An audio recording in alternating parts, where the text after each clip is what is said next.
I'm Ashley. And I'm Brady. And we are the Cinema Twins, broadcasting live from Georgia College on WGUR 95.3 The Noise.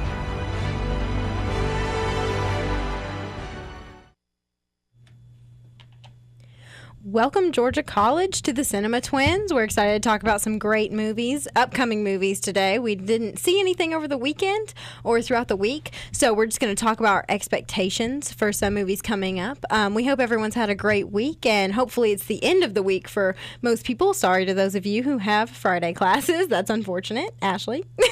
Me? Yeah. All right, so today we want to talk about films that we are hopefully going to be able to see either over the next week. I know we're going to see Deadpool before our next show on Thursday. Hopefully. And Hail Caesar, our expectations for that's already out, but we just haven't had a chance to go out and see it. And then The Witch, which is a very interesting looking horror film that won some stuff at Sundance. So we want to discuss those tonight. I know that we've been waiting to see Deadpool for quite a while now, since I saw the test footage. I can't even tell you how long ago it was when I saw that test footage, but it just blew me away. I could not wait for them to make this movie and hoped that they got it made, and they did. And specifically with Ryan Reynolds, I'm very excited to see how much fun he has making this movie, because I've seen how much fun he's had promoting it, and it's great. Ashley, what are you excited about Deadpool? Everything. I'm excited to see if I like it, most of all, because honestly, I do not have much luck with a lot of the superhero movies that come out nowadays. I don't know. They don't really appeal to me. But what's special about this one is that it's very meta. And I'm very excited to see how that plays on screen and whether or not it works. I think that it will, from everything that I've heard in the reviews that have come out. I think that it's really going to work. I hope that not that I get the humor, but I hope that I like the humor, because I have a hard time with comedy sometimes, just because I have a specific humor and comedies don't always hit me the right way. But I'm really excited to see Deadpool, and my expectations were like sky high, and then they like went even further whenever I saw all the reviews that were coming out. I was just really excited about it, but I don't know. I'm excited. It's a first-time director, which is interesting. I'm really interested to see how he pulls that off. And I know that Ryan Reynolds everybody's happy that he's gotten to come back as Deadpool, because he loves it so much. And, it was a shame what they did to him in, can't remember which X-Men movie it was, because I haven't seen it, but I know that they ruined the Deadpool character because I've heard about it 6,000 times from all the stuff that I watch on YouTube and whatnot. But I'm really excited to see this movie, and I think it's going to be a success. Yeah, and Ashley, what you were saying about comedies, it's funny because I know you and I, more comedies will hit right with me than they do with you, because sometimes I can sit back and enjoy the kind of stupid humor that comes with, like, James Franco and, like, things like that. Like, I don't have a problem with James Franco. Will Ferrell. I don't. Yeah. Well, yeah, he's a hit or a miss for me sometimes as well. Yeah. However, I'm very excited about Deadpool because I think that this is a comedy that's going to hit for everyone, or most of the general audience. I think it's something everyone's really excited about. I know I'm included in that vicinity. Ryan Reynolds has just had so much fun promoting the film, and the fourth wall breaks are the things that is something that I'm most excited about with it, because I like things like that in a film. Mm-hmm. Like going back to Ferris Bueller, like, I just like the fourth wall breaks. I think it brings a creative, and it makes some comedy that might not be as funny work in these situations, to where they're just discussing with the audience, like, hey, look at what I'm doing, and like making fun of it themselves. I think that really helps with that kind of film. Well, that was my favorite part about The Big Short. Whenever they would turn to the camera and be like, well, that's not actually how it happened, but it worked better for the plot, so we're just going to go with it like this in the movie. Like, that was really clever and interesting, and I'm excited to see how they do that in Deadpool, especially because it's going to be so different from any of the other superhero movies that we've been getting, which I don't have a huge problem with them. They're just not my thing. But I think that Deadpool could really reach out to the more niche audience, you know what I mean? And I think that I think it's going to be a success. I'm interested to see what it's going to do in the box office, and I'm interested to see how the rated R might affect the box office. Yes, I know that it's been a big conversation about whether or not, like, how much money it'll make. Can it break 100 million? I would love to see it break 100 million because this is the kind of superhero movie I want to see. Like, I'm not a comic book reader or anything like that. I know that you aren't either, and I know that you don't enjoy many Marvel films. Did you like Ant-Man? I really did. I enjoyed Ant-Man, and that was it was again because, like, I don't. The big stakes of a lot of the Marvel films, like the world is going to die, it doesn't appeal to me. But the smaller, like, story like Ant-Man had, I really appreciated it with the kind of heist element to it. I liked that a lot. I understand that. I didn't see Ant-Man. I haven't seen a lot of the Marvel films, actually, just because I haven't been invested in the universe, so I haven't gotten that. Seeing the trailers for Civil War, though, might change my mind a little bit, because Civil War looks like it's going to be pretty good. Like, the trailers have really impressed me, and I really like them. I like the aspect of that these people, the Avengers, are fighting each other. Like, I think that'd be a more interesting dynamic than just Avengers 1, they all get together and defeat the person, and then Avengers 2, same thing happens. Like, I think that the Civil War aspect will be more interesting and more intriguing and have more character development to it than typically with the Marvel films. See, I like the kind of superhero movies that offer something different, which was Guardians of the Galaxy. I loved Guardians of the Galaxy. Chris Pratt was incredible in it and made me laugh through the whole thing. I loved it. And Deadpool, I think, is another one, even though it's not Marvel. It's just...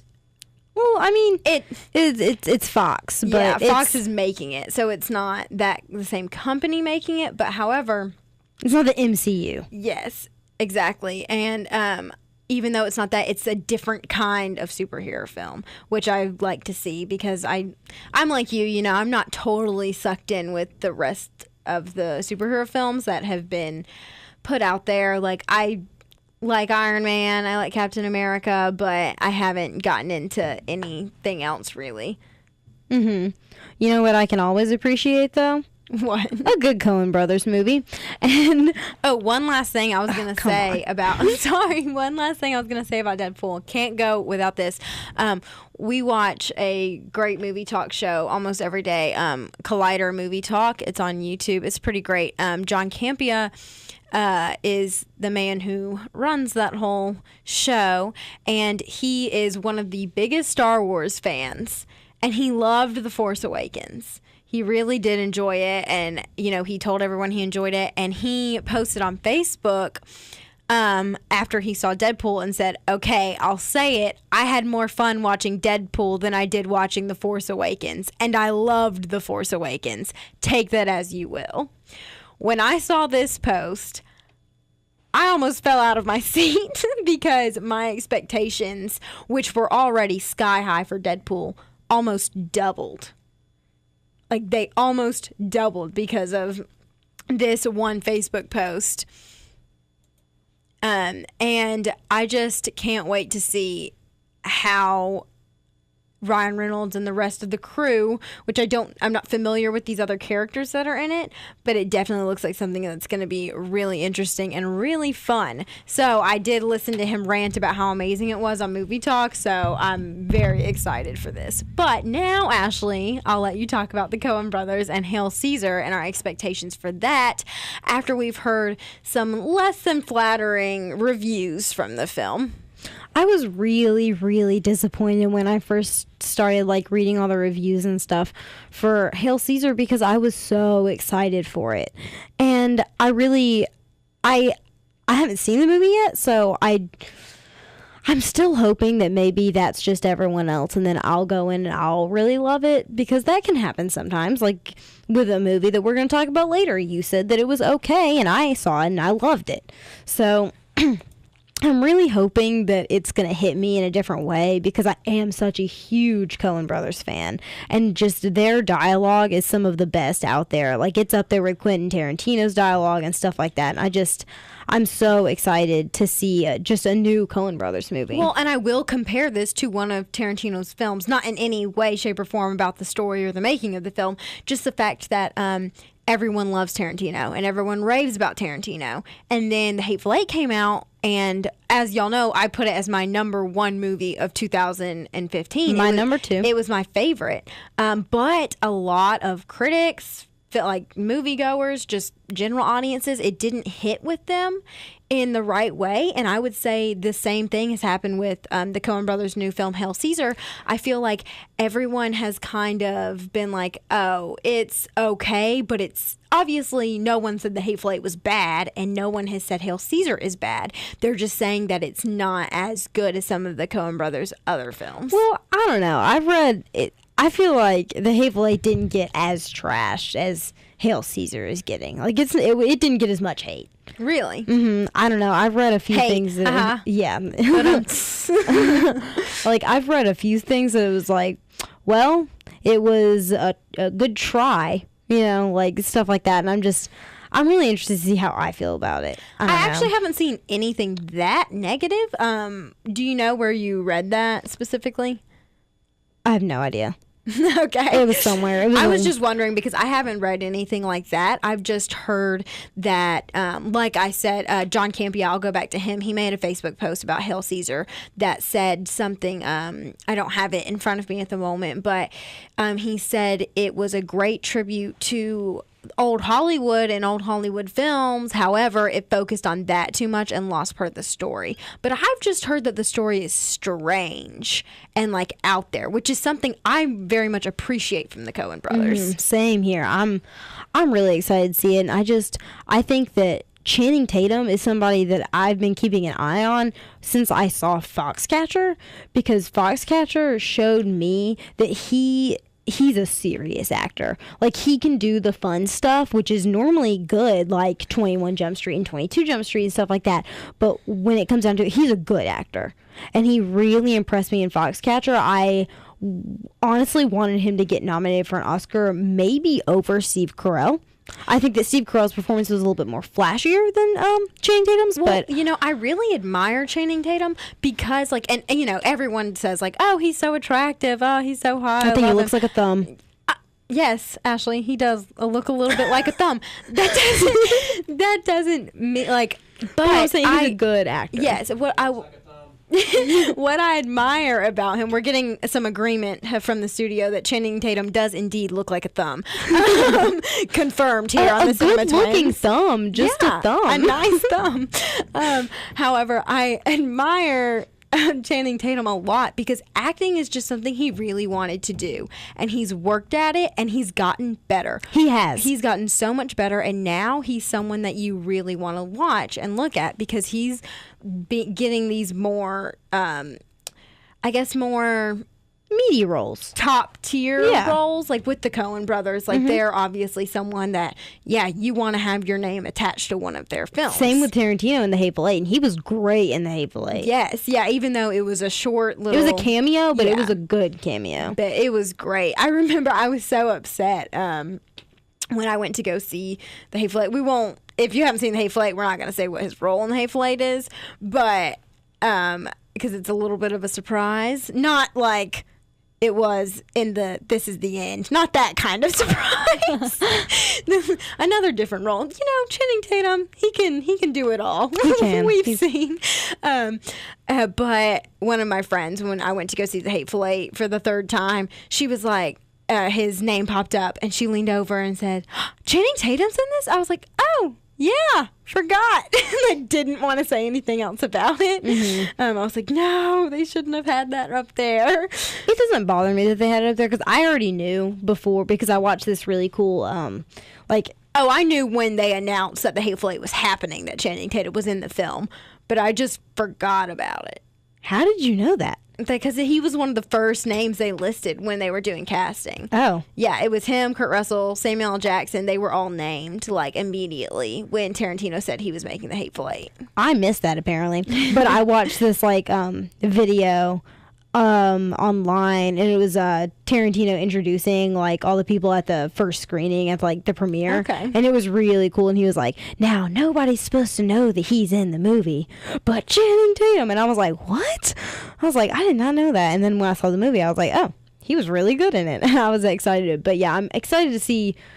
Wow, that was a really long Channing Tatum tangent. But He deserves it though. He does. It. I'm really excited to see what he does with the Coen brothers dialogue in Hail Caesar. And I think that he's really going to shine in that movie. I've heard that he's one of the best parts of it. Oh, I've heard great things about it. And I did watch the clip that they put out of him and his little song and dance number, and he's so good.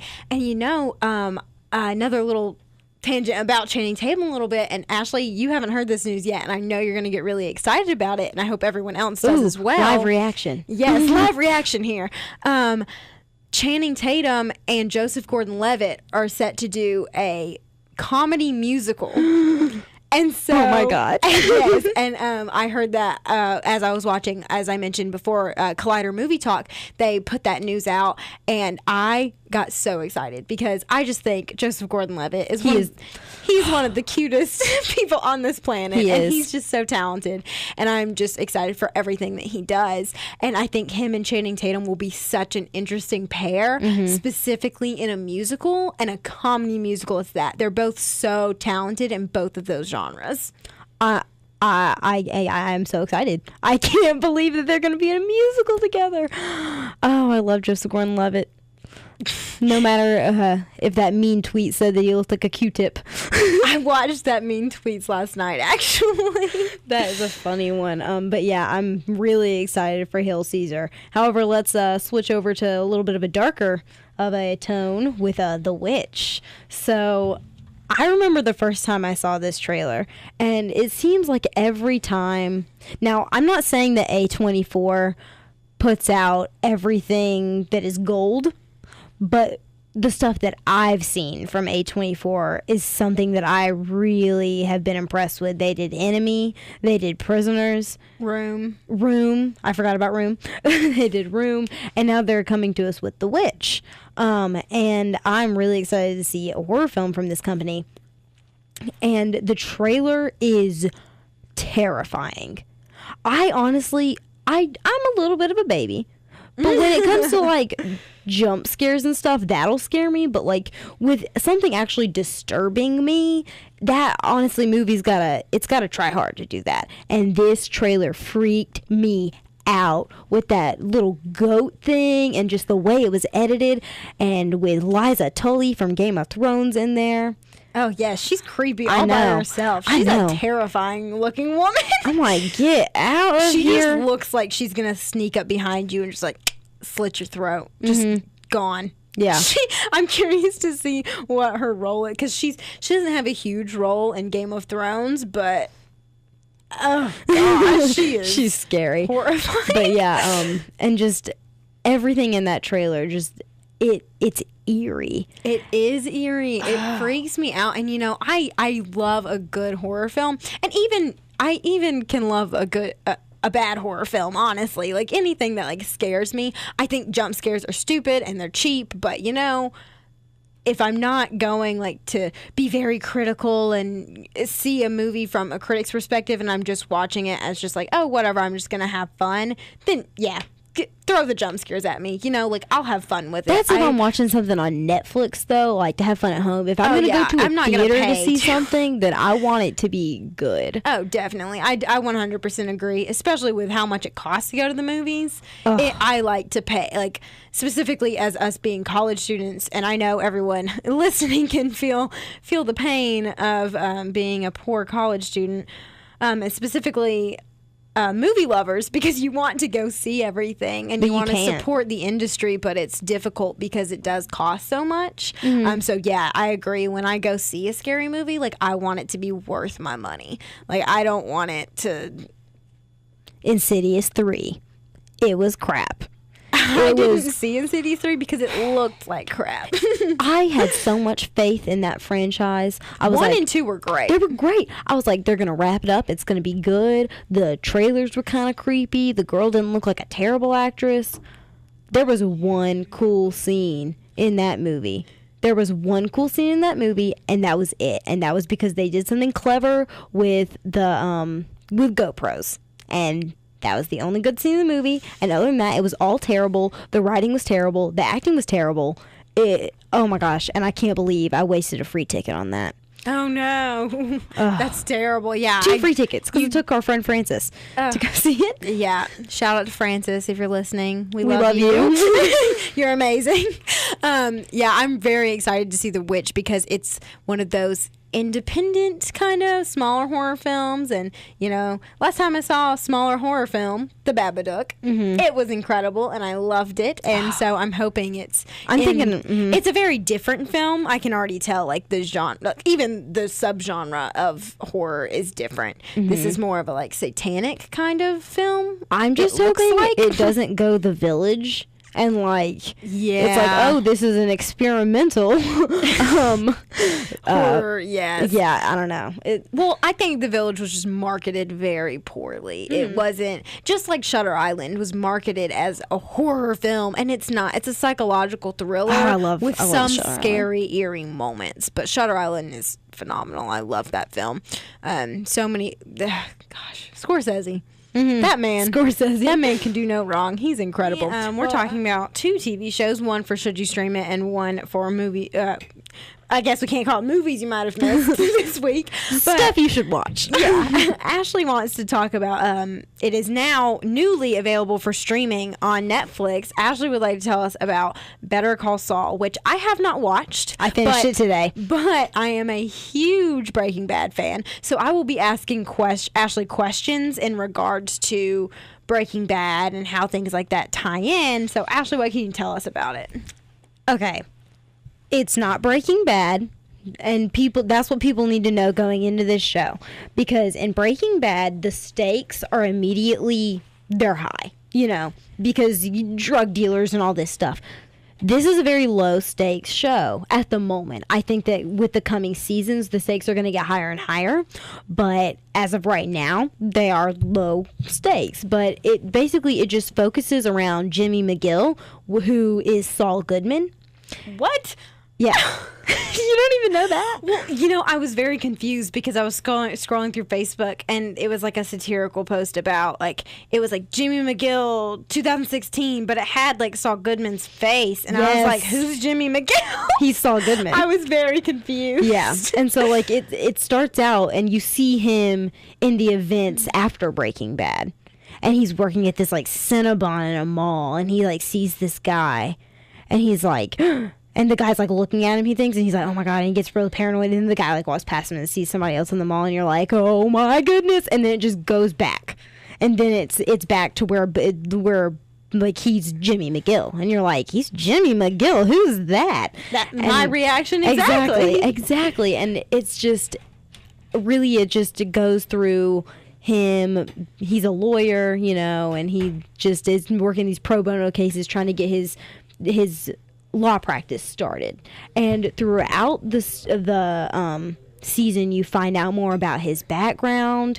He has a brother who is kind of he's kind of like holed up in his house for a reason, and it's a really interesting story, and it's like it's more of a character piece this season is. It's because, like I said, the stakes aren't that high, but there's a lot of character growth.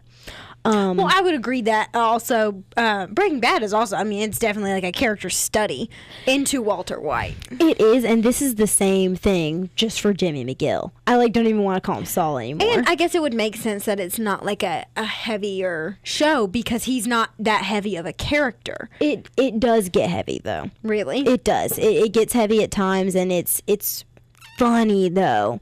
Like, in the same way that Breaking Bad was funny, there's just more of it because it is the Jimmy McGill, like the Saul character, and he's witty and funny. And honestly, I was surprised by Bob Odenkirk. I think that's how you say his last name. That's how I've always said his name. he's a really good actor. Like, he pulls off these heavier scenes, and you're just like, whoa. And if you watch Breaking Bad, oh my gosh, why can I want to say Hank, but it's obviously not Hank. Mike. Mike is in this show, and he kind of works the parking garage at the court where Jimmy does a lot of his work. And it's hilarious, their interactions, and it's really interesting, and it's really focusing on them and just seeing where they have been and you can see where they go and how they get to where they're going in Breaking Bad. And it's interesting and it's heartbreaking. Well, that's great because, I'm always like wary of spin-off shows. I'm so wary. The only one I've ever seen work is Frasier. Yeah, Frasier spins off from Cheers, which, if you haven't watched Frasier, it's on Netflix. It is hilarious. It is 11 seasons long, and every episode is fantastic and makes you laugh without fail. Just throwing that out there. That's a great spinoff. But I'm glad that you're saying that this spinoff is also working. For any Frasier fans out there, we're listening. Yes. Get it? Because we're on the radio. Ha. Anyways, Ashley, you're so sharp. Didn't even make that connection. I know. But yes, I love that there's come around to another spinoff show that is working because especially with something from Breaking Bad. I loved Breaking Bad. Like, it is, Game of Thrones, it's probably always going to be my favorite drama. However, Breaking Bad is so high up there for me. I think that season 5 of Breaking Bad is as good as Game of Thrones. It's as good as Game of Thrones. Coming from huge fans of Game of Thrones as we are, that is saying a lot. Listen, everyone out there, it's saying a lot how much we like Breaking Bad as in comparison to Game of Thrones. It is such an incredible show. It has some of the best cinematography as a TV show, and it's incredible. And that transfers over into Better Call Saul. That's also. exactly what I was beautiful. just about to ask. So I'm really glad that you said that. Because especially since it's a funnier show, it's nice to still see it keep the quality. Oh, that style is still there, and it's fantastic. That's my favorite thing about Breaking Bad and Better Call Saul is the care and attention that is put into the cinematography of it, and just everything. There's this one shot. It's my favorite shot of the season, and it's really 3 different shots, but like it just shows the progression of his character just so well, and you see it in the first episode and then some in the next episodes, and in the last episode you see it again, and you're like, oh my goodness, I'm getting chills thinking about it. It's fantastic. I do have problems with Better Call Saul, though, and that is because it is a prequel, but there's still a lot of stuff in their past that we need to know. And instead of doing it in, like, the normal Breaking Bad fashion, or I guess, to bring up Game of Thrones again, Game of Thrones fashion, where they will kind of sprinkle in some exposition, but it's never, like, in your face. The exposition gets a little bit in your face in Better Call Saul. Like, there's literally this one scene where they're, like, talking about something with Mike's past, and then Jimmy goes, no, start over from the beginning. And I'm like, oh my God. I was like, oh goodness. But yeah, it's still really good. It's definitely worth the watch. All the care and attention that was put into Breaking Bad is going into Better Call Saul. And you can really tell they have a plan, which I'm really happy to see. I love that's great to hear. Because obviously, like, there was a plan with Breaking Bad and everything. And as much as I love film, and film is just, it's one of my passions. I love it. I love it more than almost anything. However, I get really into television. Like, TV can just, especially the ones that are more cinematic, and they almost do more for me just because I can get deeper into those characters. Like with a Game of Thrones and a Breaking Bad and apparently a Better Call Saul. It's just the richness of the characters is what matters in a television show, because that is what's carrying the entire series. It's these characters that you have, which, people criticize The Walking Dead for, getting to be the same, but their character arcs are very well done. In my opinion, I think they have great character arcs that go in a bunch of different directions, and I enjoy it. I like it a lot. It's just, it is a little repetitive. Yes, I agree that it's repetitive, but I'm saying, like, character-wise, the characters are what are keeping me in The Walking Dead. They're what's keeping me there. However, The Walking Dead's not one of those shows that I, like, sit down and discuss anymore. I used to, because we've been watching The Walking Dead since it came on. Yes, since the very first episode. We were first to hop on that bandwagon. We watched The Walking Dead from the very first episode on TV. So that's one thing that we have. But I just love the character arcs in Breaking Bad so much. And as they transfer into Better Call Saul, I'm excited to see, because I am going to be watching it soon. Start it tonight. It is so good. I'm excited to see how that goes, because I like TV shows keep me more invested, because I can sit with them for longer, and so, you know, they hit me deeper on emotionally and everything like that, and I think that's what good TV does with its characters and storyline. Obviously, it has to have all those other elements to make it good too, like the good direction and everything and the acting, but to me, it's really about the writing and the characters in a television show. That's the most important thing to me. There are some super subtle callbacks to, or I guess call forwards to Breaking Bad in it too. Like, there's this one scene where he's in a suit shop and he picks up this orange shirt and this red tie, and he like puts them together, and it is one of the suits that Saul has. And I was like, I got chills. I was like, oh my goodness, that is like Saul Goodman's suit. But oh my gosh, it's seriously, should you stream it for Better Call Saul? Absolutely, it is so good. Well, obviously, if you're a Breaking Bad fan. Would you recommend it to non-Breaking Bad fans?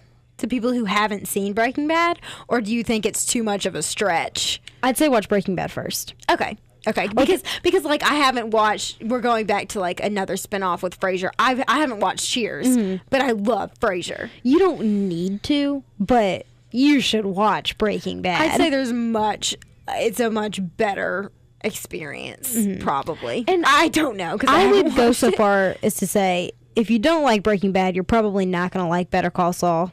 But if you like Breaking Bad, you're probably going to like Better Call Saul. So that would make sense. Yeah, so you should watch Breaking Bad. Just if you haven't seen it, come on. Oh, yeah. Breaking Bad is one of the best shows that's been on television probably in a while. Ever.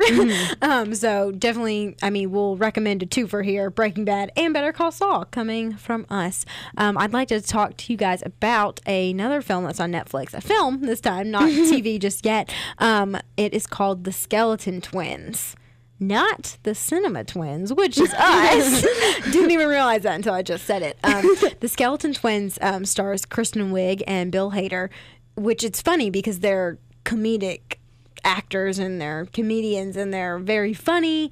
And this movie is very heavy. It's funny, though. It is funny at points. It's dark. Yes, but it's a dark film. It's about both of these twins tried to take their own lives on the same day, and well, Bill Hader gets to it first, and Kristen Wiig gets the call that her brother tried to commit suicide, and she has to go, and he comes to stay with her and her husband and tries to help.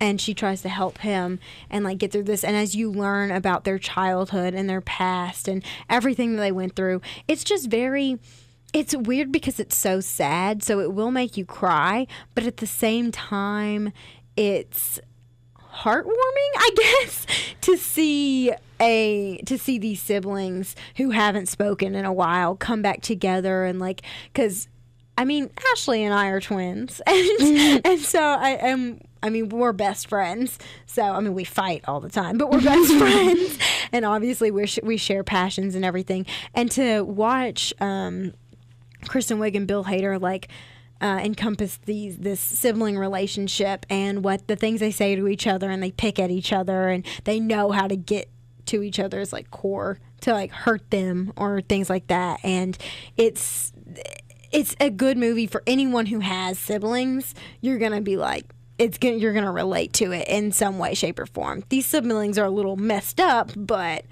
you're gonna relate to them in some way. It's a good movie. It's a sad movie. It's a dark movie, and I do understand what you're saying with the heartwarming element of it, but it's just very surreal. It's real. you know, it's real, but it's somber. Like yes. Yeah. It has that kind of a tone, and you just feel bad for these people. Like, you feel for them so much, and you don't understand what they're going through. Specifically, Kristen Wiig's character. Oh, she makes me so mad in this movie. I get so angry at her, but it's also I do relate to her in some way, though, because sometimes it's like, what am I doing? Like, why did I just do that? And I relate to that part of her where she says, like, she's like, I'm so messed up. And it's so good. I highly recommend Skeleton Twins, but I recommend it.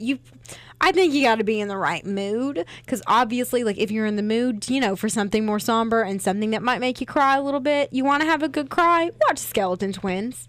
But also watch it on a good day, because it's not a very uplifting film. Yeah, don't watch it when you're like, I'm feeling really bad about myself and my life. Don't watch it then.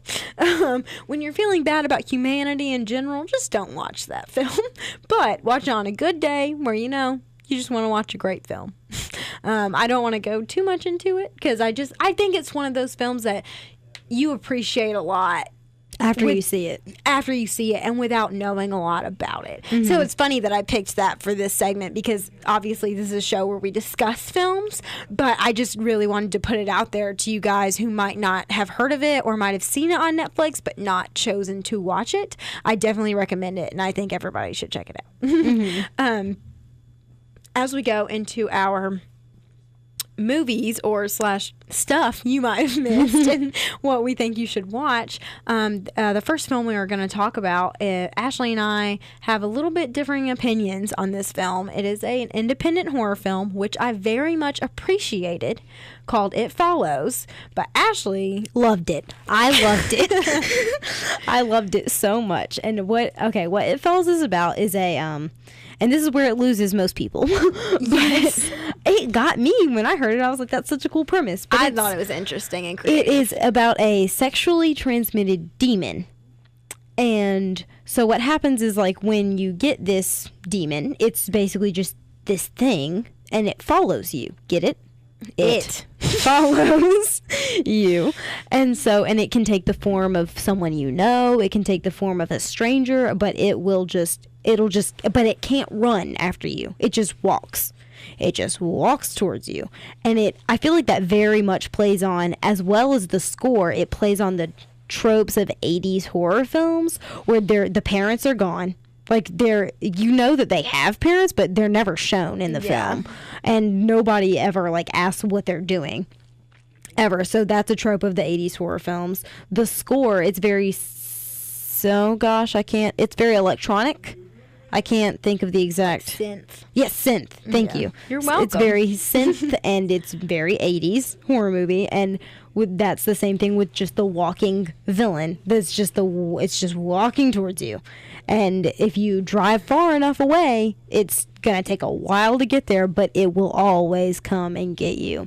And this girl, it is passed to her through this guy. He explains what's going to happen to her, and she obviously thinks that he's crazy at first, and then it starts to happen, and it's really just her and her friends, and I think it's her sister. Yeah, her and her sister, and like some of their neighborhood pals, just trying to figure out how to get rid of it. And it's really scary, and it is very creepy. And you know, like, I love your love for this film, if that makes any sense, because I did really enjoy it. I very much appreciate it because it's very low budget, and you can tell. I mean, it's made that way, but it doesn't take away. That's not what I didn't find amazing about it. Like, but it looks gorgeous. The cinematography's great. It looks really good. And I so much appreciate the fact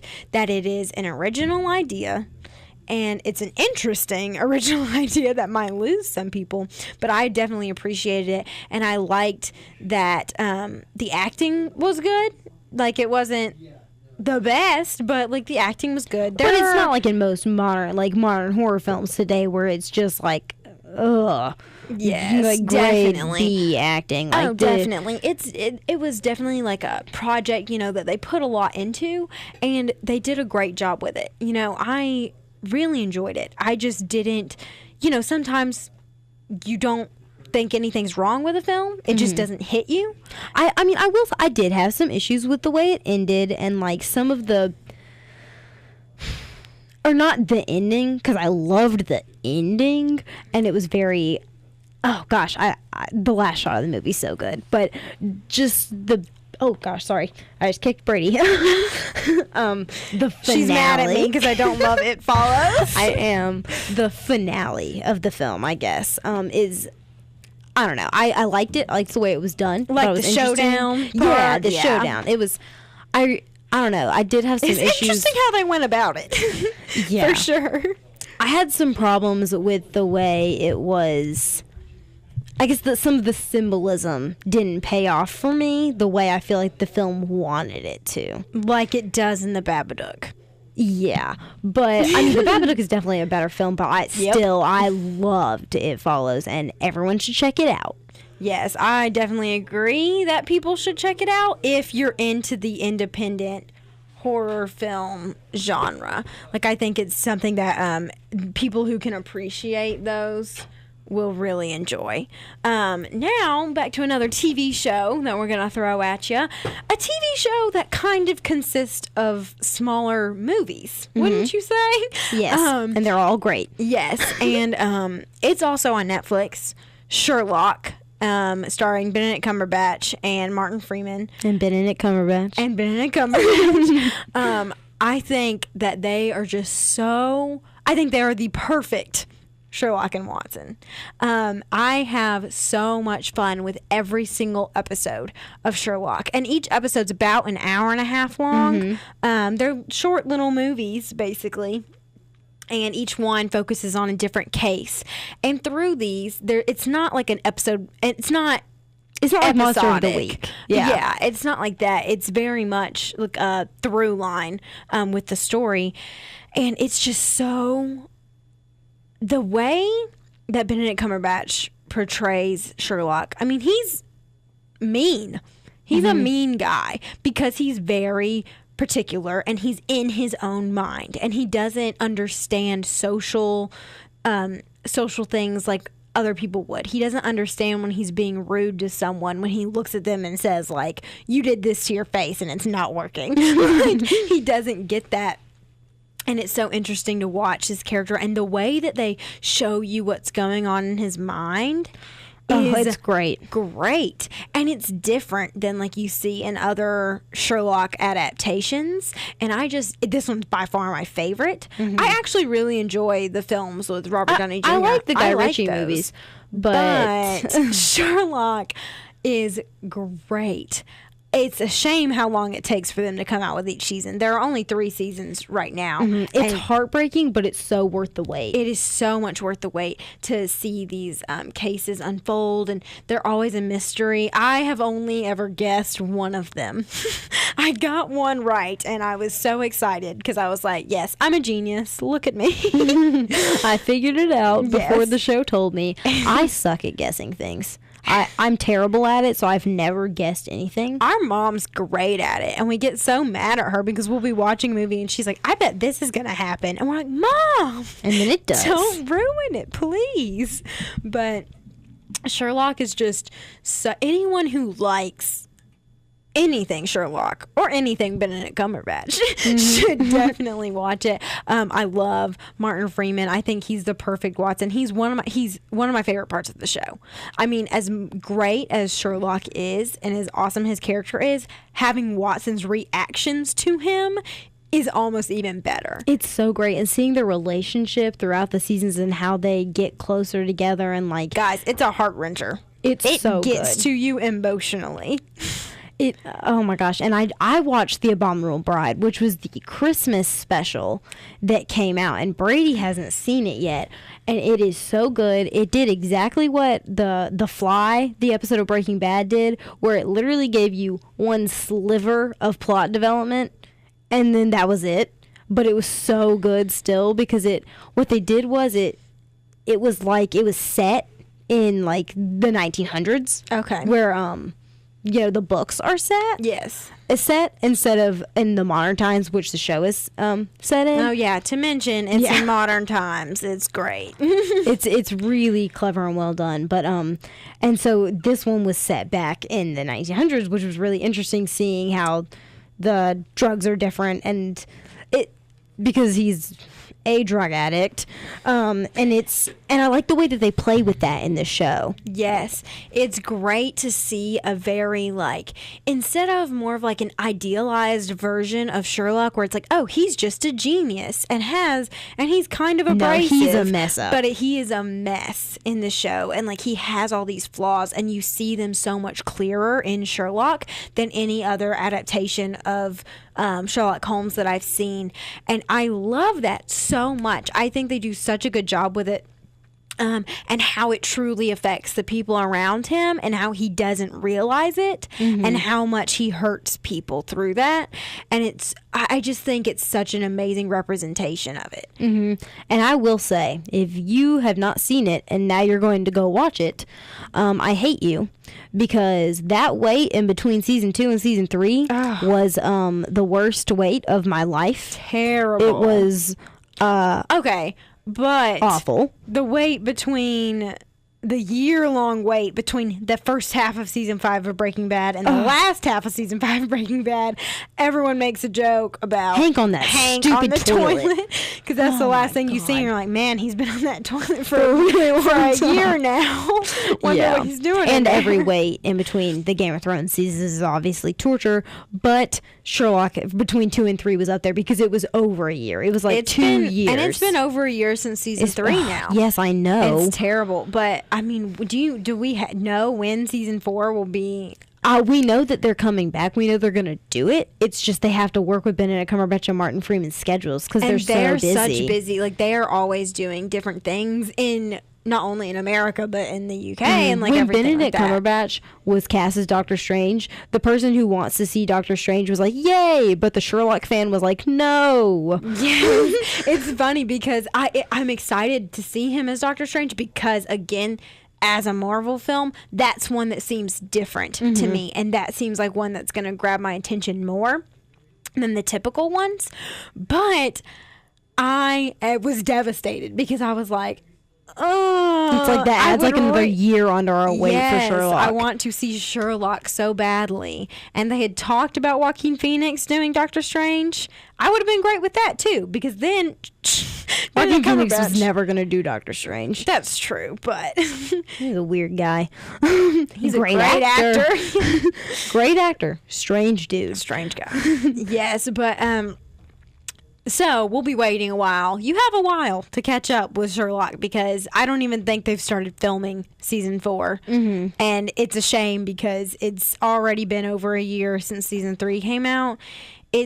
I don't understand why they're like that. I think it's because they're come on BBC as like the masterpiece classics or whatever. So it's not like they have set seasons. I don't know exactly why it's like that either, but I really do think it has a lot to do with the fact that Benedict Cumberbatch and Martin Freeman are so busy. Yes. And like when they started the show, they weren't that big of names, and now like because Martin Freeman was in The Hobbit, and they were both and they both had that to do. I forgot. Yes, because he played the Smaug. Yeah, Smaug. But I just really hope they get back to it soon because I'm dying a little bit. Sherlock is on Netflix though, so yes, please check out Sherlock. Go watch it. And when you end season 2, you're gonna understand why it was so difficult for us. It was I don't even want to think about it. It was so awful to wait after watching the end of season 2. And when I watched it, I didn't realize that was the last episode. So I was like, oh, okay, going on to the next episode. And I was like, what? And then I like started researching like Sherlock season 3, and it was like probably not till another year. And I was like, are you what? And then it was like another year. And then Ashley went into shock and became a vegetable for 3 days. And we didn't see her, just heard a lot of crying coming from the room. We weren't sure what was wrong. I was like, oh my gosh, did Game of Thrones get canceled? They would never cancel Game of Thrones. It's a crossover hit. Little Parks and Rec quote for you there. Funny story when Dexter is a show that Ashley and I both watched. Horrible ending. Terrible ending. Don't waste your time. Watch seasons 1 through 4, maybe 6. 6 is a good season too. And then other than that, forget it. Yes, because they ruined it. We're angry about how Dexter went out, but at the end of season 4, I thought something had actually happened to Ashley. Oh yeah, I was in the other room and I just hear this like wailing, and I was like, "Oh no, what's wrong?" I ran into her room and she's like, Ashley, are you okay? I was like, get out, get out. She's like screaming at me to get out because I hadn't watched it yet. But yeah, that's a funny story. Well, we have had so much fun talking to you guys tonight. Hope Weekly you've enjoyed it. shout out to Jake Gyllenhaal for being amazing. Yes, we didn't get to mention him tonight, but yeah, obviously we got to shout out to Jake Gyllenhaal every week. Our shining star, Jake Gyllenhaal, our favorite actor. Well, my favorite actor at the time. But I don't have a favorite. I love you all who are good. The good ones. We've had so much fun. Thanks so much for listening. We hope you tune back in next week. Thursdays at 8. Thursdays at 7. Sorry, we end at 8. Thursdays at 7 every week. We have so much fun. And please be sure to like our Facebook page and follow us on Instagram. That's at the Cinema Twins, and subscribe on YouTube at the Cinema Twins. Subscribe on YouTube at the Cinema Twins. Yes, and those of you listening on YouTube, I am sorry. We haven't gotten up any of our shows from this semester yet. It's been a hectic semester, but those will be coming very soon. Well, they're not listening on YouTube right now, Brady. I'm saying this for later. Okay.